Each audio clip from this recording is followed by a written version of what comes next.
안녕하십니까 애청자 여러분, 놀라운 부동산 놀부입니다. 자, 요즘에 이 서울 및 수도권 지방 가릴 것 없이 집값이 굉장히 많이 올라간 상황이죠. 특히 제가 바로 어제 영상에서도 말씀을 드렸지만 많이 안 올랐던 지역 중심으로 오르기도 하고, 또 호재 모멘텀을 가지고 상승하는 지역들, 급등이 나오는 지역들 지금 이 순간에도 있습니다. 그래서 제가 평청, 용이라고 또 써놨었죠. 그들 지역 외에도 앞으로도 유망한 지역들이 2021년에는 굉장히 많습니다.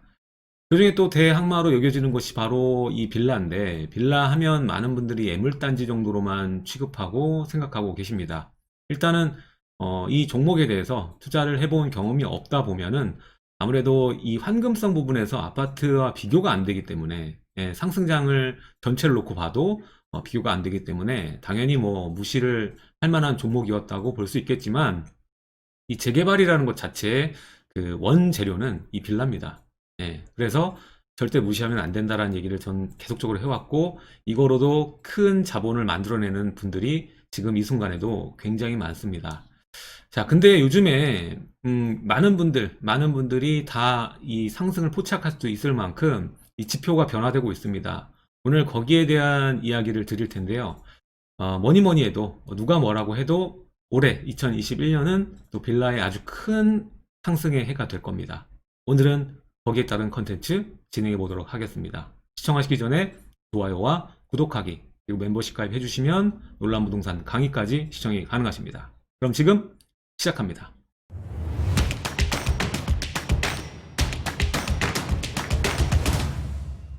자, 제 책에도 나와 있죠. 이 빌라에 관한 종목에 대한 투자의 이해도를 높여드리기 위해서 어떠한 빌라를 매수하는 것이 좋을 것인지 이 기록을 해놨었습니다. 자, 일단은 투자는 어떤 종목이 되었든 간에 이 타이밍이 굉장히 중요합니다. 이 초보자분들 같은 경우에는 이러한 타이밍에 구애받지 않고 장기간을 보유하는 그러한 전략이 있겠지만, 많은 투자자분들은 아무래도 주택도 여러 개이신 분도 있고, 이 양도세나 모든 이 관련된 비용을 지출하고서라도 이 수익률을 올리기 위한, 수익률을 가져오기 위한 여러 가지 투자들을 하고 계십니다. 따라서 이러한 후자적인 투자를 할 때는 이 반드시 타이밍을 맞추시는 것이 좋은데, 오늘이 딱 거기에 맞는 이야기 같습니다. 각 상황에 주어진 틈새가 벌어지면 급등을 만들어냅니다. 1년에 보면은 이 비규제 지역에 대한 투자 선호도라던가, 아니면 어디에 지하철 노선이 뚫린다던가, 계획이 생긴다던가, 대규모 개발이 있다던가, 이러한 이 모멘텀 생성지를 중심으로 보자면 이것을 틈새라고 볼 수가 있고, 타이밍이 만들어진다고 볼 수가 있겠는데, 일단은 이게 발현되고 나면, 시작이 되고 나면 약간 늦죠. 그렇기 때문에 이러한 그 모멘텀이 나올 수 있고, 또 규제가 나오면 그 후에 또 규제가 나올 수 있는 그러한 틈새를 미리 포착을 해서 뒤따라가는 투자보다는 선점해서 타이밍을 내 것으로 만드는 것이 굉장히 중요한, 단기적인 투자로 봤을 때는 수익률을 크게 볼 수 있는 전략 중에 하나라고 볼 수가 있겠습니다. 그래서 이번엔 뭐가 나왔다 그러면은 다음엔 이러한 스토리가 벌어졌겠구나 해서 스토리텔링을 보시고 투자를 하시는 거죠. 자, 그래서 올해는 제가 작년부터 계속 얘기를 드렸죠. 작년 8월 84 대책 나오고 나서 여기에 또 큰 파도가 생겨나겠구나 라고 말씀을 드렸고, 2021년은 공공재개발의 해가 될 것이다 라고 말씀을 드렸습니다. 자, 이러한 타이밍, 틈새, 여러분들이 기억을 해야 되는 부분이고, 이 공공재개발이라고 해도 이번에 선정 말고 차후에 공모일이 새로 또 생기는 그 틈새와 파도, 이런 것들을 계속 염두에 두면서 투자를 진행하셔야만 성공적인 이 수익률을 가져올 수가 있겠습니다. 자, 일단은 이 포괄적으로 봤을 때는 지금 상황을 보면 이 집가가 크게 올랐죠. 아파트 값이 오르고, 이 개발을 하기 위해, 이 생산품을 만들기 위해 필요한 재료는 땅이죠. 그러다 보니까 집가가 크게 오르고, 그나마 덜 오른 이 대체주택도 지금 보물이 된 상황이라고 보시면 될 것 같아요. 그래서 여러분들이 무시했던 오피스텔과 빌라들도 굉장히 많이 올랐습니다. 특히 이 오피스텔 굉장히 무시하시죠? 요즘에 아파트라고 해봐야 오피스텔은 오피스텔이다 말씀을 하시지만, 아파트 값이 워낙 올라갔다 보니까 이 요지에 있는 오피스텔은 상업지에 중심적으로 많이 지어지기 때문에 역세권에 위치한 오피스텔이 굉장히 많습니다. 그런 오피스텔 중에서도 작은 이 원룸형 오피스텔이 아니라 3룸 이상의 아파트라고 불리는 그러한 아파트와는 비교했을 때 구조나 면적에서는 차별점이 없는 이러한 아파트의 경우에는 굉장히 많이 올랐거든요. 특히 뭐 학군지 중심으로 돼 있거나 아니면은 요즘 신도시 중에서도 역세권 기반으로 해서 잘 나가는 지역들 보면은 오피스텔도 분양가가 뭐 3억대밖에 안 됐는데 지금 현재 매가가 뭐 7억, 8억 주변 아파트를 따라가다 보니까 뭐 그런 식으로 급등한 지역도 있고요. 멀리 가지 않고 서울에서도 뭐 2000년 초반에 오피스텔, 아파트 같은 경우 살펴보게 되면은 매매 가격이 이번에 굉장히 크게 올랐습니다. 하반기에. 예, 거의 뭐 1.5배, 2배 가량 올랐거든요. 이게 다 이 규제를 피한 틈새, 타이밍이라고 볼 수가 있겠죠. 처음에 틈새가 나왔을 때 잘 모르는 분들이 많습니다. 하지만 지나가 보면 이러이러한 이유 때문에 이렇게 될 수밖에 없겠지라고 판단하시고 선점하신 분들은 큰 수익률을 본인에게로 가져왔습니다. 우물쭈물 거리다가는 기회가, 타이밍이 다 없어진다는 것이죠. 자, 그래서 오늘의 그 타이밍, 틈새는 뭘까? 빌라의 요즘 현재 주소를 한번 보도록 하겠습니다. 지금 빌라가 뜨고 있습니다. 자, 실례로 1월이 지금 이제 중반이 넘어가고 있는데 지금 아파트 매매 건보다 많습니다. 보편적으로 봤을 때 아파트 매매 건이 훨씬 더 많죠. 근데 하반기부터 보면은 하반기에 아파트 매매 건의 거의 70% 이상까지 따라왔습니다. 근데 올해 들어와서는 더 많은 거래가 이루어지고 있다는 것이죠. 아파트는 366건, 그리고 빌라는 684건. 예, 거의 뭐 1.5배 이상의 수치를 기록하고 있는 것이고, 이것은 20년 하반기부터 매수세가 증가했다. 여기엔 여러 가지 이유가 있겠죠. 한번 자세히 살펴볼 텐데, 서울주택 매매 거래 건수 추이 보시면은 12월 기점으로 1월 보면은 이제 뭐 시작이니까는 거래는 한 달 동안 또 봐야 되죠. 지금 현재까지 보면은 이 정도 거래가 이루어지고 있다라고 보시면 되겠고요. 그리고 연립주택들 매매 가격 지수 변동률 보면은 계속 이 상승세를 가져가고 있습니다. 예, 6월부터 해서 쭉 보면은 상승세가 계속적으로 이어지고 있다라는 것을 지금 확연하게 데이터로 볼 수가 있습니다. 자, 그럼 빌라가 지금 왜 뜨고 있을까? 왜 오르고 있을까를 한번 생각을 해보죠. 일단은 서울과 경기 아파트값 2020년 기준으로 봤을 때 10% 넘게 상승했습니다. 서울 같은 경우에는 12%가 넘게 상승을 했고요. 경기 같은 경우에도 11% 이상 상승을 했습니다. 인천도 거의 10%에 인접할 정도로 가격이 올랐고요. 자, 여기에는 여러 가지 이유가 있겠지만 하반기는 누가 뭐래도 가장 큰 원인은 임대 입법 영향입니다. 밑에서 현재 가치가 급격하게 올라가니 당연히 이 매매 가격 또한 자극을 받을 수밖에 없지 않습니까? 자, 임대입법 영향, 전세가 그 상승률 보면 매매가보다 더 가파르게 올라갔었죠. 자, 그러다 보니까 두 가지로 좀 나눌 수가 있겠는데 투자 수요와 실 수요 이 두 가지가 같이 합쳐지면서 빌라가 많이 올랐다고 볼 수 있는데요. 일단 첫 번째, 자본이 없는 젊은 신혼부부들. 요즘에 투룸 이상의 이 빌라나 오피스텔의 인기가 굉장히 많은데 그 이면을 살펴보면은 원룸은 거의 학생 수요나 뭐 1인 가구가 주요하겠지만 이 투룸 이상의 그 일반적인 소형 아파트나 거기에 준하는 이 주택들 있지 않습니까? 이런 대체 주택들이 가격대가 아파트랑 비교했을 때보다는 훨씬 낮고 대출도 더 넓은 폭으로 받을 수가 있기 때문에 이 자본이 없는 젊은 신혼부부가 요지에 신축 빌라를 매입합니다. 만약에 신축 빌라를 매입하지 않으면은 이 전세도 감당이 안 되고 수도권으로 밀려나니까. 그러면 출퇴근 시간이 뭐 30분, 1시간 더 미뤄지겠죠? 이러다 보니까 아예 사서 이러한 리스크를 해칭하자 이런 식으로 이 신축 빌라를 매입하고 실제로 그 신축 빌라를 열심히 봐왔을 거예요. 이전에 거래 가격과 뭐 거래량, 뭐 전세 가격 다 봐왔을 때, 빌라도 더 늦으면 이거보다 더 비싸지겠구나라고 판단하고 들어가게 되는 거죠. 자, 그리고 두 번째는 이제 투자 수요에 따른 움직임인데, 이 공공재개발이 이슈가 됐죠. 처음 공공재개발 얘기가 나왔던 게 이제 작년 5월 달이고요. 그리고 대책으로 나온 게 8월 4일입니다. 이때 이후에 이 구축 빌라, 신축 빌라 할 것 없이 이 매수가 엄청나게 이루어졌어요. 이 개발의 모멘텀이 있는 지역을 중심으로 해서 많은 수요들이 이 투자의 행렬에 나섰다라고 보시면 됩니다. 그럴 수 있는 이면을 보면 이미 재개발이 진행되고 있는 절차가 어느 정도 진행된 지역은 이 프리미엄 자체가 서울은 모두 뭐 5억에서 10억 정도까지 굉장히 높은 가격을 투자금으로 소요해야 되기 때문에 그에 반해서 공공재개발 이슈가 있는 이 절차가 들어가지 않은 지역들을 봤을 때는 투자금이 많이 들어가지 않거든요. 그러다 보니까 이 이슈의 그 안에 있는 타이밍에 맞춰서 진입하신 분들이 굉장히 많았다라고 볼 수가 있겠습니다. 그래서 기존의 정비구역이 14군데, 그리고 신규 해제 지역이 56군데 이렇게 신청을 했거든요. 그래서 70군데가 신청했는데 이번에 기존 정비구역 14군데 중에서 이제 8군데가 발표가 됐죠. 네, 8군데 발표가 됐고 뒤에 얘기를 드리겠습니다.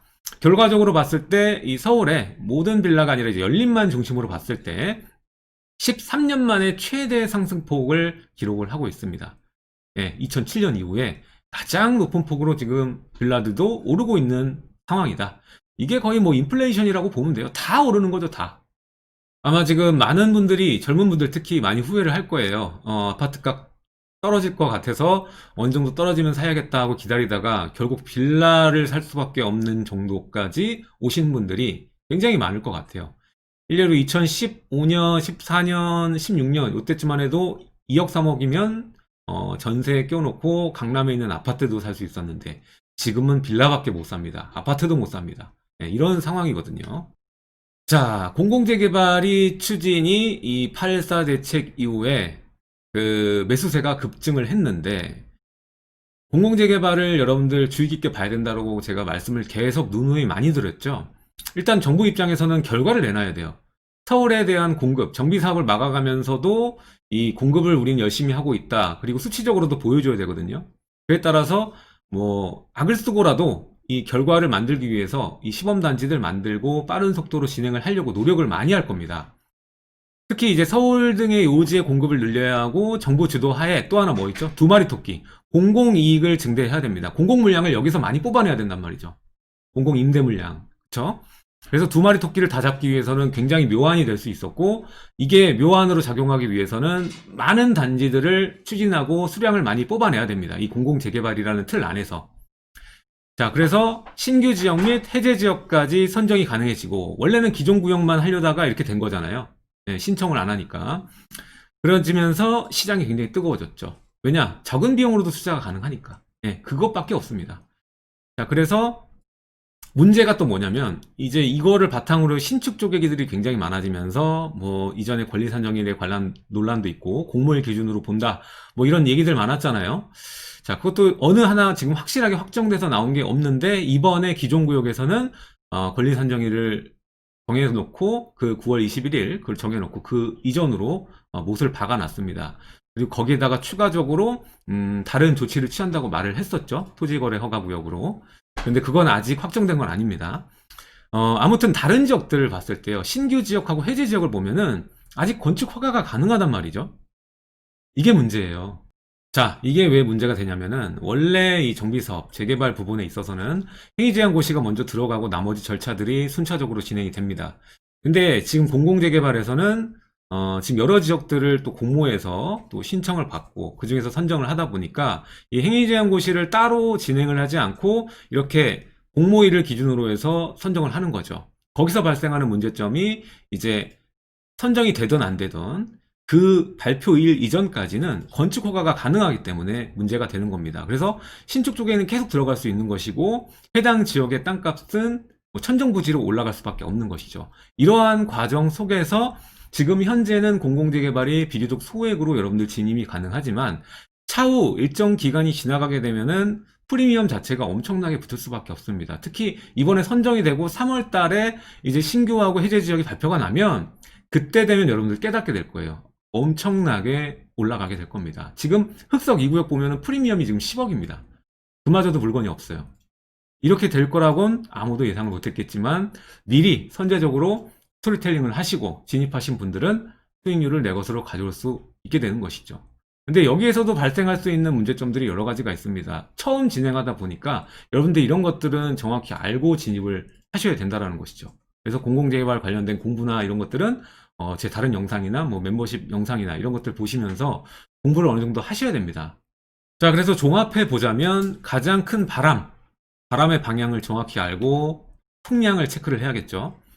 자, 일단 임대 입법 이게 가장 큽니다. 이게 총체적으로 빌라의 가격을 올려놓은 하나의 원인이에요. 아파트값뿐만 아니라 대체주택도 똑같이 전세 금액이 많이 올라갔습니다. 임대 입법 영향으로 전세가, 특히 전세가율 높은 지역들이 이 수익률이 좋을 거라고 말씀을 드렸죠. 그래서 이 수도권 전역 지역들, 그동안 그렇게 안 올라갔던 지역들도 많이 올랐지 않습니까? 대체주택도 마찬가지입니다.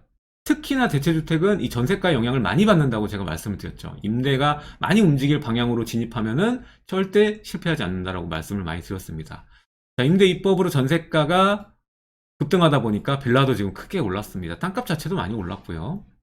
그래서 8월 이후에 2020년 8월 이후에 연립주택 가격이 직전에 2019년, 18년 이때 2년치만큼 올랐다고 보시면 되겠고요. 그리고 특히 어디가 많이 올랐냐면 이건 평균치고 학군지 등 이 뭐 예를 들어서 목동이나 뭐 이런 대치동이나 이런 데도 빌라들이 있거든요. 이런 데서 뒤로 안 밀리기 위해서 이 전세 구하고 싶어도 못 구하지 않습니까? 그러니까 이런 특수 지역의 뭐 신축 빌라라던가 이런 것들을 매수하는 분들이 상당히 많았습니다. 뒤로 밀릴 수 없는, 절대 밀리면 안 되는 그런 지역들. 그리고 또 하나, 이 빌라를 택하는 이유 중 하나는 이 아파트의 경우에는 3억 이상을 매수하면 전세자금 대출을 아예 못 받지 않습니까? 근데 이 빌라, 대체주택, 빌라뿐만 아니라 대체주택, 오피스텔도 마찬가지지만 대상이 아닙니다. 따라서 9억 미치면은 상관없는 거죠. 그래서 전세자금 대출을 또 활용해가지고 또 거주도 하면서 이렇게 투자까지 진행할 수 있는 케이스가 만들어지는 것이고, 또 그리고 빌라는 이번에 제가 저번에 말했지만 폐지 유형에 들어가야 자진말소, 자동말소 개념이 생긴다고 말씀드렸죠. 근데 이런 대체주택 같은 경우에는 장기 임대 사업자의 경우에는 그런 개념이 없습니다. 따라서 계속적으로 할 수가 있고 신규로 등록도 가능하죠. 10년짜리로. 그러다 보니까 임대사업자의 그 웬만한 세제 혜택은 유지되고 있고, 특히 여기서 큰 게 뭐냐, 지금 이 공공재개발 투자하시는 분들도 오히려 이제 신축으로 접근하시는 분들이 있어요. 왜? 주택이 2개, 3개이신 분들 중과되지 않습니까? 8%, 12%. 물론 양도할 때 뭐 공제를 받을 수 있는 부분이긴 하지만 그래도 초반에 들어가는 비용이 만만치 않습니다. 서울에 있는 빌라도 웬만하면 뭐 4, 5, 6억씩 하니까. 근데 임대사업자를 활용하게 되면은 신축인 경우에는 또 감면까지 크게 받을 수가 있거든요. 그러다 보니까 초도 비용을 최소화할 수 있는 여러 가지 장점을 가졌기 때문에 이 큰 바람으로 작용을 한 것이다 라고 결론적으로 볼 수가 있습니다. 자, 그래서 이번에 이 공공재개발 후보지 선정이 있었죠. 이때도 제가 바로 전날에는 영상을 제가 만들었었는데 뒤에 사정이 생겨서 못 만들었는데 후보지 선정이 있었습니다. 8곳 선정을 했죠. 이 종로에 있는 신문로 2-12, 양평 13-14, 봉천 13, 신설 1, 용두 1-6, 강북 5구역, 흑석 2구역 있었죠. 이들 지역엔 공통점이 있습니다. 바로 역세권이라는 거죠. 그동안 지지부진했던 이유가 또 역세권이어서 그렇기도 합니다. 자, 그러다 보니까 뭐 이 지역은 용적률에 대한 상한이나 이런 부분에서도 좀 더 편리하게 적용할 수 있는 부분이겠고, 그렇죠? 그리고 많은 수요자가 선호하는 지역이니까 대표적으로 이 시범단지로 선정하는데 의의도 클 수 있고요. 자, 흑석 2구역 벌써 피가 10억, 물건이 없어, 뭐 이런 상황이고요.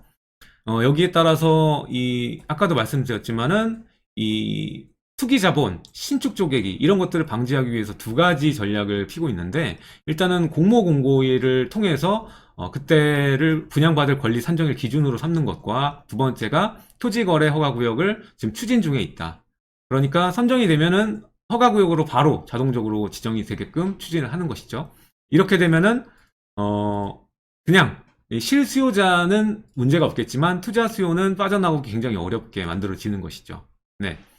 아무튼 이렇게 진행이 되고 있는 것이고, 이게 선정이 됐다고 해서 바로 또 공공재개발 진행되는 게 아니거든요. 여기서도 또 내부의 절차를 통해서 최종적으로 진행이 되는 겁니다. 그래서 그 이전에 그 여러 가지 거래나 이런 것들이 이루어질 수 있는 틈새가 있는 건데, 이거를 막고자 토지거래 허가구역을 추진하고 있는 것이거든요. 이렇게 되면은 2개가 쌍두마차로 들어가면은 아무래도 이 투자자는 각오를 하고 진입을 해야 되는 것이죠. 준비를 하고. 그래도 아주 큰 수익이 나올 수 있는 곳임은 분명하다고 저는 판단이 되고요. 그래서 여러 가지 투자 전략을 또 같이 세우셔야겠죠.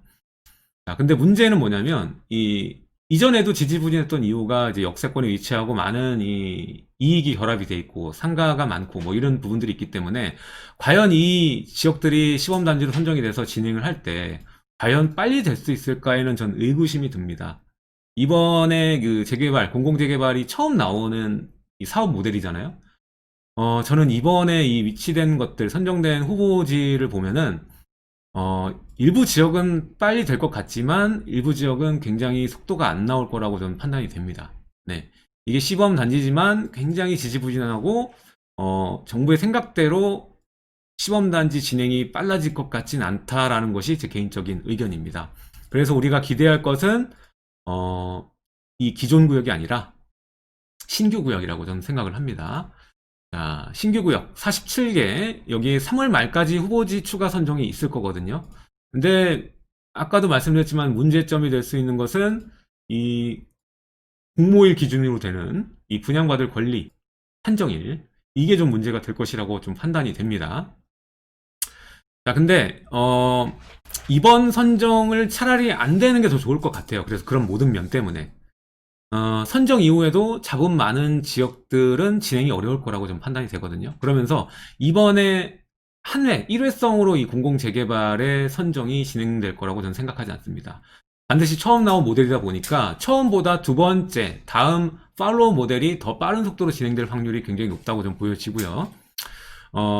중간, 그러니까 투자 수요들이 좀 많은 지역이 오히려 더 빨리 진행될 거란 말이에요. 단순하게 말씀드리면. 자, 그래서 이들 지역 중에서도 이제 토지거래 허가 구역 그 추진이 이제 확정화돼서 이게 겹치게 되면 완전 가두리가 되겠죠. 그래서 어떻게 보면은 아까도 말씀드렸지만은 공공재개발 진입하려면 각오를 하시고 내가 그 선정을 목표로 하는 건지 아니면은 그 단기적으로 볼 건지 이거를 정하셔서 진입을 하시는 게 좋을 거라고 보이고요. 여기에 따라서 장기로 전략을 세우신다면은 본인이 가지고 있는 보유하고 있는 부동산 정리를 깔끔하게 하시던가 또 명의를 잘 활용을 해서 연구를 하셔야겠죠. 그래서 다음 공모가 중요하다고 좀 보는데 다음 공모는 아무래도 첫 번째 그 모델이 속도가 굉장히 느릴 거라고 좀 판단이 되기 때문에 다음 공모는 빠른 진행 가능이 되는 지역을 위주로 평가를 하고 시범단지로 선정할 확률이 굉장히 높다고 저는 보여집니다. 따라서 2021년이 그래서 중요한 것이고 그 이전에도 이 3월 말에 이 47개 신규 지역 중에서 발표가 나면은 진짜 난리가 날 거라고 좀 판단이 됩니다. 올해 가장 뜨거운 감자는 이거다라는 생각이 듭니다. 그래서 큰 파도가 오고 있다라고 정리를 하고 오늘 내용을 이렇게 정리를 하겠습니다. 지금 빌라가 많이 오른 데에 대한 이유 두 가지를 설명을 드렸고요. 그 중에 하나, 그리고 여러분들이 반드시 염두에 둬야 되는 비교적 자본이 적다면 안 할 이유가 없는 그 틈새에 대해서 오늘 같이 이야기를 해봤습니다. 자, 오늘 내용이 좋으셨다면 하단에 좋아요와 구독하기, 그리고 공공재개발에 대한 공부가 더 필요하시다면 하단에 멤버십 가입해주시면 관련된 강의도 굉장히 많습니다. 자, 오늘 내용은 여기까지 하도록 하고요. 또 다음 시간에 여러분들께 알찬 정보 가지고 찾아뵙도록 하겠습니다. 지금까지 놀라운 부동산 놀부였습니다. 감사합니다.